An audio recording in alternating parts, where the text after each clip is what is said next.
We started with industrial revolution. The priorities were very different for the people. They were looking for the basic necessities at that time to make sure jobs were scarce. They wanted food, clothing, and shelter. And then the next generation came in with what I call the information technology or digital technology, and they were looking for the quality of life. Their parents took care of the other part. And now this new generation that has come in, they already have a quality of life from their parents given to them. They are looking for an individual feeling. They are looking for an experience. So in the old days, when we knew that socio-economic groups could buy certain products because they can afford it, today the top 5% of the world's economic force is buying used clothing from thrift stores because they don't have any qualms about because I have money. Money is being not a factor for their lifestyle. It's more of what my friends are doing. Doesn't matter where they are coming from, and that the influencers are the one who are creating the drive for the new businesses, the new models. What would that do to these huge, big infrastructures, to all these sourcing companies who have been chasing the cheap needle, rather than fixing their own infrastructures, rather than avoiding making 4 times, 6 times, 10 times artificial pricing and pricing themselves out, and eventually coming down to the places where price is appropriately priced. All these guys, what do you see their future, the big guys? Three that scare me immediately are Zara, H&M, and of course, Forever 21. It's that type where it's actually, they're geared totally towards fast fashion, and it's flying totally in the face of their customers' needs now and their social conscience. And even from ease of shopping, they were even late to party going direct to consumer. It was all brick and mortar. So I think there's going to be major bankruptcies, and we're not talking here about 20 or 30 doors closing. We're talking about thousands of doors internationally, like around the globe, with retailers such as those three. But that evolution will not create millions of smaller doors. No. It will not create. So this is just a segment that will disappear.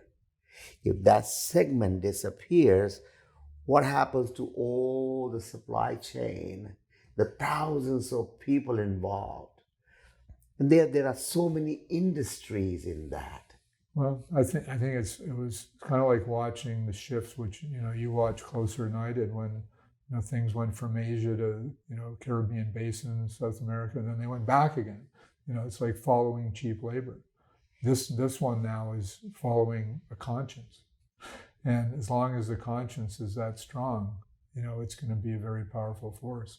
And it's not going to even be about lowest cost. It's going to be about how are we treating you.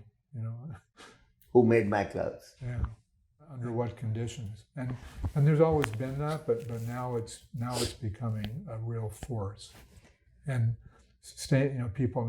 brands now I know of think, geez, well, we have to be sustainable. They don't know what it quite means yet, but we have to be innovative in fabric, and we need to have something on the line that's sustainable, so that we can say that we're sustainable now.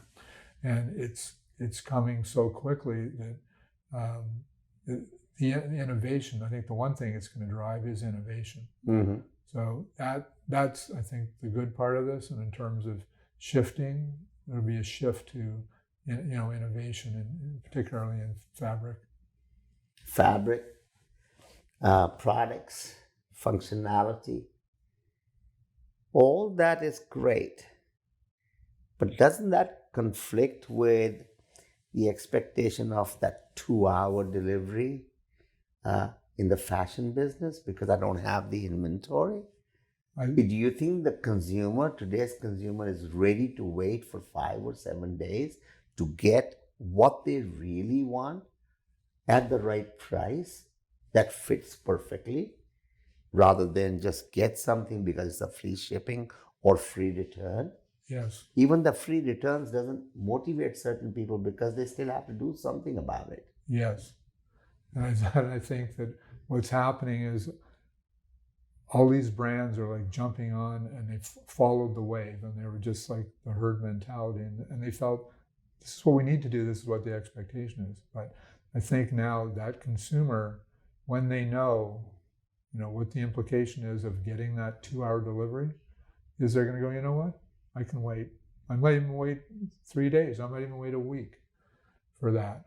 And so I think now they're realizing, and they're taking a step back.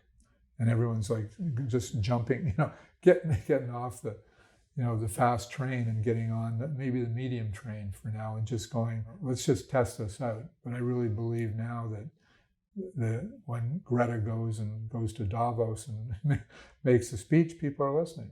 And she couldn't make the next meeting because she was taking a catamaran on the ocean or something, because she doesn't fly. So it took her longer to get to the meeting, or there's some meetings she can't get to because she refuses to fly there to get to the meeting on time. Because of the carbon footprint? Yeah. Wow. So I didn't know that. Yeah.